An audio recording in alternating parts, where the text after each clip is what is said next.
ഈ പരിപാടി കേവല വിനോദത്തിനായി മാത്രം നിർമ്മിക്കപ്പെട്ടതാണ്. ഈ കഥയിൽ ചിത്രീകരിച്ചിരിക്കുന്ന കഥാപാത്രങ്ങൾ, അവരുടെ പേരുകൾ, സ്ഥലങ്ങൾ, സംഭവങ്ങൾ മുതലായവയെല്ലാം സാങ്കല്പിക മാത്രം ആയതിനാൽ ജീവിച്ചിരിക്കുന്നവരോ മരിച്ചവരോ ആയ യാതൊന്നുമായി ഇവയ്ക്ക് യാതൊരു ബന്ധവുമില്ല. ഏതെങ്കിലും തരത്തിലുള്ള സാമ്യം തോന്നുന്നുണ്ടെങ്കിൽ അത് തികച്ചും യാദൃശ്ചികം മാത്രം.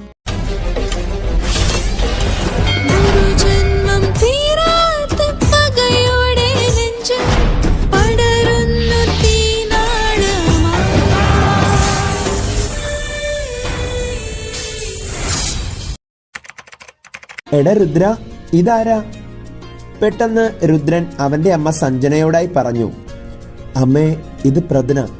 പ്രദ്ന എന്ന് രുദ്രൻ പറയുന്നത് കേട്ട് പ്രാർത്ഥനയ്ക്ക് ഒരല്പം ദേഷ്യം വന്നു. രുദ്രൻ തുടർന്നു. ഞാൻ ഫ്ലൈറ്റിൽ വന്നപ്പോ പരിചയപ്പെട്ട കുട്ടിയാ. ഇവളാണ് ജേർണലിസത്തിൽ ഫസ്റ്റ് റാങ്ക് എടുത്ത UAE-കാരി.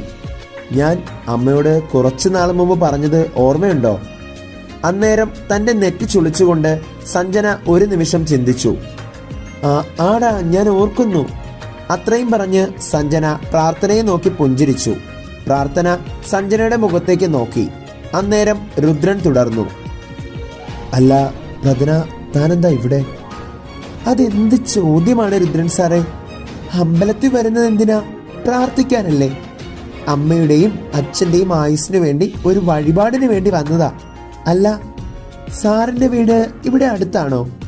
അത് കുറച്ചടുത്താ. അമ്മയ്ക്ക് നിർബന്ധമായിരുന്നു ഇന്ന് ക്ഷേത്രത്തിൽ വരണമെന്ന്. അല്ല പ്രദ്ന, താനിനി നാട്ടിൽ കാണുമോ അതോ തിരികെ UAE-ക്ക് പോവോ? പ്രാർത്ഥന അന്നേരം പറഞ്ഞു. എന്റെ രുദ്രൻ സാറേ, എന്റെ പേര് പ്രാർത്ഥന എന്നാണ്, പ്രദ്നയല്ല. പ്രാർത്ഥന ഇങ്ങനെ പറയുന്നത് കേട്ടപ്പോൾ സഞ്ജന ചിരിച്ചുകൊണ്ട് പറഞ്ഞു. എന്റെ മോളെ, കുഞ്ഞിലെ മുതലേ ഇവൻ ഈ പേര് ഇങ്ങനെ തന്നെ പറയാറുള്ളൂ. അവന് അങ്ങനെ പറയാനേ അറിയൂ. ഇത്രയും പറഞ്ഞതും പ്രാർത്ഥന പെട്ടെന്ന് ചിരിച്ചുകൊണ്ട് പറഞ്ഞു. എന്നാ ശരി സാർ, ഞാൻ ഇറങ്ങട്ടെ. സാറിന്റെ തിരക്ക് നടക്കട്ടെ. പോട്ടെ ആന്റി. ഇത്രയും പറഞ്ഞ് പ്രാർത്ഥന ക്ഷേത്രത്തിൽ നിന്നും പുറത്തേക്കിറങ്ങി. പ്രാർത്ഥന പോയതിന് പിന്നാലെ സഞ്ജന രുദ്രനോടായി പറഞ്ഞു. എന്തൊരു അച്ചടക്കമുള്ള കുട്ടി അല്ലേ രുദ്ര? ഏതോ പാവപ്പെട്ട വീട്ടിലെ കുട്ടിയായിരിക്കും, പക്ഷെ എനിക്ക് എവിടെയോ കണ്ട് നല്ല പരിചയം. അന്നേരം രുദ്രൻ പറഞ്ഞു. അത് അമ്മേ, ഇപ്പൊ ഇവിടുന്ന് പോയ ഈ പ്രദ്ന പാവപ്പെട്ട വീട്ടിലെ കുട്ടിയൊന്നുമല്ല. കേരളത്തിലെ പ്രശസ്ത ബിസിനസ്മാൻ ആയിട്ടുള്ള ഋഷഭ് ഗുജ്റാൾ സാറിന്റെ മകളാണത്. പ്രദ്ന ഋഷഭ് ഗുജ്റാൾ. ഗുജ്റാൾ എന്ന പേര് സഞ്ജന കേട്ടതും അവർ വായിൽ കൈവച്ചുകൊണ്ട് ചോദിച്ചു. എന്ത്?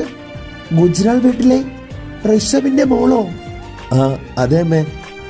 സഞ്ജന എന്തോ മനസ്സിൽ വെച്ച പോലെ രുദ്രനോടായി ചോദിച്ചു. അല്ല മോനെ, ഈ പ്രാർത്ഥനയെ പറ്റി നിന്റെ അഭിപ്രായം എന്താ? അത് അമ്മേ, ഞാനന്ന് ഒരു തവണ ഇവളുടെ കൂടെ ഫ്ലൈറ്റ് വന്നതേ ഉള്ളൂ. പക്ഷേ ആള് വളരെ വൈബായിട്ടുള്ള ക്യാരക്ടറാണ്. ഒരിക്കൽ പ്രദ്നയോട് സംസാരിച്ച ആരും പിന്നീട് സംസാരിക്കാതെ ഇരിക്കില്ല. അത്രയ്ക്ക് നല്ല വൈബുള്ള പെണ്ണാണ് പ്രദ്ന. പിന്നെ അതുമാത്രമല്ല, വലിയ ശിവഭക്തയാണ്. അന്ന് ഇവിടെ തിരുവനന്തപുരത്ത് എത്തുന്നത് വരെ മഹാദേവന്റെ ഫോട്ടോ അവളുടെ കയ്യിലുണ്ടായിരുന്നു. അത്രയ്ക്കും വലിയ ദൈവവിശ്വാസിയാ അവൾ.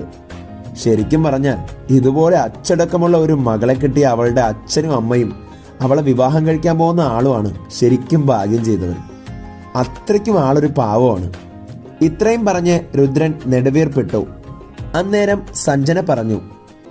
അങ്ങനെയാണെങ്കിൽ എടാ പൊന്നുമോനെ, നിനക്കൊരു കാര്യം അറിയാമോ? ഈ ഗുജ്റാൾ ഹൗസിലെ ഋഷഭിന്റെ മകളുടെ പ്രപ്പോസലാണ് നിനക്ക് 2-3 മാസം മുമ്പ് വന്നത്.